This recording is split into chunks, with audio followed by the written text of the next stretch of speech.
예, 지금까지 환자들을 상대로 건강에 그런 유익한 정보를 말씀을 드렸는데 저희 병원 직원들을 상대로 이런 내용을 말씀드릴 기회가 없어가지고 이번 이렇게 별도로 직원을 대상으로 이렇게 간단한 강의를 준비하게 된 것입니다. 자, 이제 두 번째 시간이고 시작하겠습니다. 대사증후군이 있어요. 이 5가지 기준이 있는데요. 허리 둘레, 그다음에 중성지방과 고밀도 콜레스테롤, 혈압, 당뇨.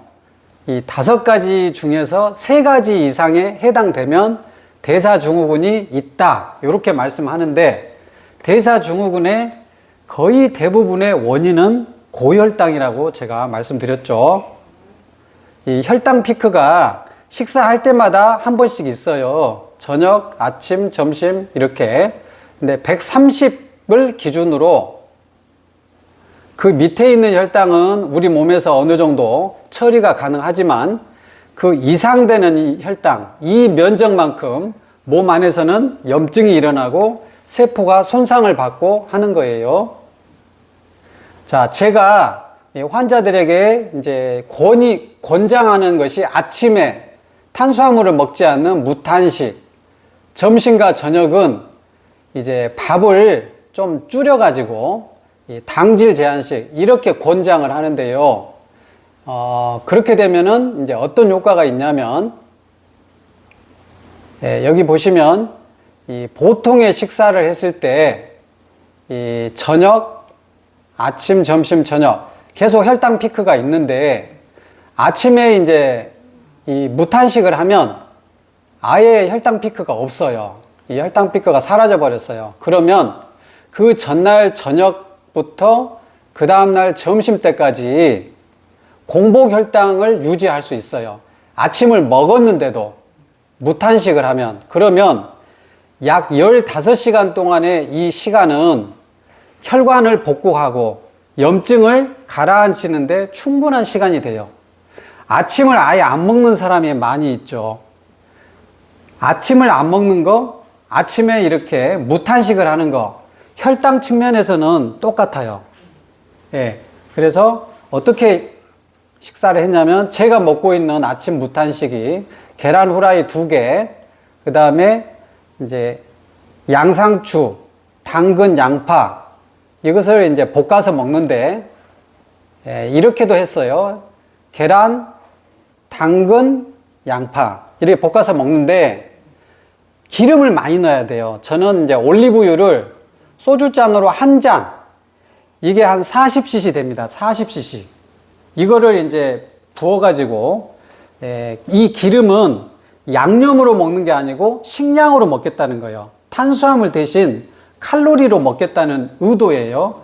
이렇게 이제 식사를 했더니 제가 이 혈당을 잰 것을 보면 이 공복 혈당이 약 80 얼마 되고 그 이후로 최고 혈당이 130밖에 안 됩니다.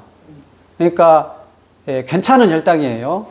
이 앞전에 보면 이렇게 먹었더니 공복 혈당이 100 정도였는데 거의 공복 혈당에서 차이가 나지 않아요. 그러니까 오전 내내 낮은 혈당을 유지할 수 있어요. 그리고 이제 저희 병원에서 이렇게 시켜 먹었잖아요. 이런 주로 야채 반찬, 미역국, 그리고 콩밥 이렇게 먹었는데 이제 혈당이 무려 217까지 올라가요. 근데 이 리브레 프로그램은 이 오차가 많아서 이걸 다 믿을 수는 없지만 제가 해봤더니 이때 177이 나왔어요. 이게 굉장히 높은 겁니다. 그러니까 탄수화물을 먹으면 아무튼 혈당이 많이 올라간다는 것을 알아주시고, 이렇게도 한번 먹어봤는데 모닝빵 2개, 계란 후라이, 그리고 이게 뭔지 아시죠? 코코넛 밀크를 여기 커피에다가 타가지고 이제 그 방탄커피처럼 이렇게 먹었는데 혈당이 생각보다 안 올라갔어요. 저는 이 빵 때문에 올라갈 줄 알았는데 이게 양이 작았나 봐요. 그러니까 이런 방법으로도 이제 해볼 수 있고, 또 이제 100% 호밀빵, 이거를 이제 기름을 많이 넣어가지고 이제 간단하게 후라이팬에다 익히고, 양배추 볶음, 또 이렇게 방탄커피 이렇게 먹었는데 거의 안 올라가더라고요. 이것은 이제 자기가 각자가 이제 자기 먹고 싶은 이제 방법을 개발하셔야 돼요. 아무튼 밥을 안 먹으면 당이 많이 안 올라간다는 거. 그래서 아침에 무탄식을 하면 16대 8 또는 18대 6, 이게 간헐적 단식인데, 이게 쉽게 말하면 아침밥을 안 먹는 그게 18대 6, 이 간헐적 단식이거든요. 혈당 측면에서는 똑같아요. 그래서 당 지수를 이제 비교하면 우리가 실수하는 게 있어서 제가 말씀드리는 거거든요. 수분이 많을수록 흡수 속도가 빨라져서 당 지수가 높아요. 쌀 죽이 거의 설탕하고 같아요. 95. 쌀밥은 70이거든요. 근데 이 찹자가 들어가는 거 있죠. 찹쌀. 이거는 당 지수가 높아요. 쌀밥은 70, 찹쌀밥은 75. 예. 왜냐하면 이 찹쌀의 당분은 아밀로펙틴이 많은데, 이거는 좀 속도가 좀 빨라요. 소화되는 속도가. 근데 이제 일반 쌀은 아밀로스가 좀 많거든요. 예, 천천히 소화돼요. 그래서 찹자 들어가는 그런 거는 조금 피해야 된다. 그리고 삶은 감자, 구운 고구마, 거의 설탕입니다. 이렇게 90이 넘어요. 삶은 옥수수도 쌀밥보다 당 지수가 높아요. 삶은 옥수수도 73이거든요. 그러니까 이게 감자, 고구마, 옥수수, 목 넘어가는 순간 설탕으로 변하는 거예요. 하지만 설탕은 많이 못 먹어요. 달아서. 하지만 감자, 고구마는 엄청 먹을 수 있거든요. 이거 조심하셔야 되고, 생고구마는 50입니다. 고구마 좋아하시면 생고구마를 추천합니다. 여기 이제 우리가 기름을 좀 많이 먹어야 돼요. 우리가 이제 그 지금까지 알고 있는 상식은 탄수화물 60%, 지방, 단백질 뭐 20%, 30% 이런 식으로 했는데, 그게 바뀌어야 돼요. 이제 제가 생각한 이런 어떤 그 적당한 선은 탄수화물은 한 30%, 단백질 30%, 지방 40%. 지방이 조금 많아요. 그러면 어떤 지방을 먹을 건가?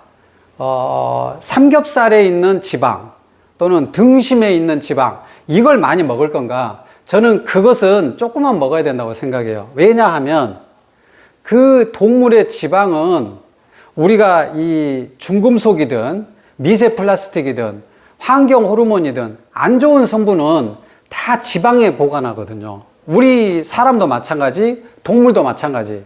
그래서 동물의 지방을 많이 먹는 것은 그 오염물질을 같이 먹는 거기 때문에 동물성 지방은 조금만 먹고, 식물성 지방을 저는 주로 권장하는데, 이제 올리브유, 이 엑스트라 버진 올리브유하고 코코넛 오일, 이걸 주로 드시고, 아보가토 오일도 이제 괜찮습니다. 그런데 음식을 하실 때 이렇게 소주잔에다 가득 부숴가지고 하시고, 어떤 분은 이렇게 이 기름 자체를 이렇게 그냥 마시는 사람이 있는데 거부감이 좀 있어요. 그렇지만 음식에 섞으면 거부감이 없고, 또 음식하고 같이 먹으면 지방 흡수가 높아요.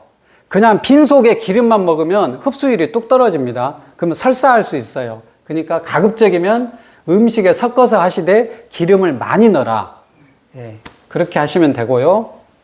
이제 이 혈당 손상을 줄이는 방법을 몇 가지만 제가 말씀드리면, 이 냉장 보관 있잖아요. 냉장 보관. 냉동 보관이 아닙니다. 냉장 보관이에요. 이렇게 되면 이 당분이 서로 달라붙어 가지고 이 흡수되는 속도가 느려져요. 그래서 당 지수가 떨어져요. 그래서 이런 작은 통에 이 소분해서 냉장 보관하시고 하나씩 꺼내 가지고 이렇게 그 데워서 먹으면은 이 쌀밥이라도 당 지수가 좀 떨어지는 효과가 있어요. 두 번째, 식사 후에 반드시 비타민 C를 드시는 거를 이제 우리 선생님들은 다 이거 비타민 C 오래 전부터 드시고 있는데, 여기 비유를 들어서 이 얼굴에 이렇게 케이크를 딱 붙였어요. 이것을 물티슈로 닦는 거죠. 비타민 C는 이 케이크가 혈관 안에서 이렇게 혈관이랑 또는 뭐 어떤 세포나 단백질이나 다 붙어가지고 그 기능을 방해해요. 염증을 일으키고. 그런데 이 물티슈 역할을 하는 게 비타민 C예요. 비타민 C는 혈당을 내리는 효과가 아니고 그 염증을 가라앉히는 효과예요. 활성산소를 없애주니까. 그래서 식사를 한 후에 바로 비타민 C를 드시면 소화도 도와주고 또 흡수돼서 이 활성산소 역할을 해서 염증도 가라앉히고, 만약에 간식을 먹었어요. 간식. 맛있는 아이스크림을 먹었어요. 그러면 그때 한 번 더 먹는 거예요. 비타민 C를. 알겠죠? 그 피해를 줄여주니까. 제가 세 번째 방법이 뭐냐면 식사 후에 운동을 하는 건데, 혈당을 떨어뜨리는 가장 좋은 방법은 식후 운동입니다. 제가 리브레 착용하고 제가 2주 동안 저녁마다 운동을 했어요. 저희 아파트 16층을 3번 왕복했어요. 그러면 48층을 이제 올라가는 건데, 내려갈 때는 엘리베이터 타고 했더니 20분이 걸리는데, 20분 후에 얼마가 떨어지냐? 많이 떨어지면 70이 떨어집니다. 제가 여기 보시면 이날 좀 늦게 먹어가지고 이 저녁밥 먹기 전에 100 정도 되고 1시간 후에 103이에요. 저녁밥 먹고 나서 1시간 후에. 저녁 식사 후에 이 153. 이때 운동을 시작했더니 이제 그 다음에 한 번 올라갔을 때는 약간 올라가고 그 다음부터 떨어져가지고 집에 와가지고 쟀더니 103이에요. 그러니까 보통 사람이 밥을 먹고 1시간이 지나면 피크 혈당이 와요. 그런데 1시간 지난 후에 혈당이 공복 혈당이 된 거예요. 70이 떨어졌어요.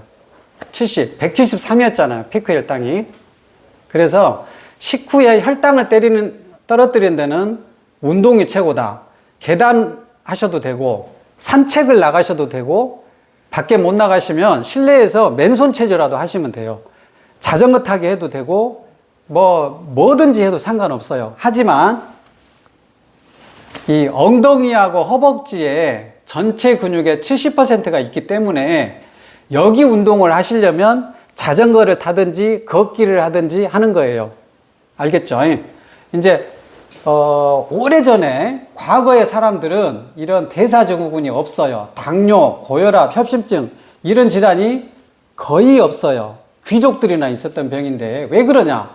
활동량이 많고, 첫 번째 활동량, 두 번째 그렇게 지금처럼 정제 탄수화물을 많이 안 먹었고, 또 뭐 오염된 환경이 아니었고, 이런 이유가 있는데요. 활동량이 많은 것이 큰 원인이에요. 그래서 이 아메리카 인디언들이 자기 자치구가 있거든요. 자기 사는 지역들. 그분들이 현재 당뇨병이 한 60%가 되고요. 비만율은 80%가 돼요. 이렇게나 많은 이제 건강 문제가 있는데 100년 전에 성인병이 아예 없었어요. 그러니까 이거는 활동량, 그리고 먹는 정제 탄수화물, 이것이 이제 원인이 있던 거예요. 그러니까 운동을 많이 해야 된다. 자, 운동은 혈당하고 어떤 관계가 있는가? 근육으로 가는 이제 혈관이, 작은 혈관들이요, 운동을 하지 않으면 이렇게 일부는 열려 있고 일부는 닫혀 있어요. 왜냐하면 활동하지 않으면 굳이 혈류가 많이 필요 없거든요. 근데 계단 오르기를 시작했어요. 그러면 닫혀 있던 그 모세혈관이 열려요. 그러면 근육으로 혈류가 많이 가게 돼요. 그래서 평소에는, 운동하기 전에는 근육으로 가는 혈류가 20% 밖에 되지 않아요. 그런데 운동하고 있는 중에는 80% 이상이, 우리 몸 전체의 혈류 중에서 80% 이상의 혈류가 근육으로만 가는 거예요. 그러니까 근육에서 이렇게 여기 보시면 빨강색으로 미토콘드리아가 있죠. 근육세포 하나당 수백 개의 미토콘드리아가 있고, 이 미토콘드리아에서 포도당을 이용해서 에너지로 만드는 거거든요. 그런데 혈류가 이렇게 증가하면 혈당이 뚝뚝 떨어지겠죠. 그리고 운동을 꾸준히 하면 근육의 모세혈관이 증가해요. 근육의 모세혈관이. 운동을 하지 않으면 있던 모세혈관도 퇴화돼요. 그러니까 운동을 꾸준히 하면 기초대사율이 올라가요. 근육으로 가면 일단은 그것이 대사가 되니까. 그러니까 운동이 혈당을 떨어뜨리는 데는 가장 좋은 방법이다. 이렇게 말씀을 드리고요. 오늘 마지막에 이 혈당은 양날의 검인데 우리가 반드시 필요한 거죠. 혈당은. 그렇지만 높은 혈당은 우리 몸에 병을 일으키는 거예요. 130 이상은 아무튼 해롭다. 그래서 올리더라도 최소한의 혈당을 올려야 되는데 그 아침에 무탄식하고 점심 저녁은 당질 제한식을 하면 보통 당뇨가 없는 사람은 이제 한 160 정도 올라가는데 이런 식으로 식사를 하면 한 150, 140 정도로 피크 혈당이 내려가요. 거기에다가 이제 운동을 하면 크게 우리 몸에서 혈당에 의한 손상을 안 받을 수가 있는 거예요. 여기까지 하고 마칠게요. 예, 감사합니다. 수고하셨습니다.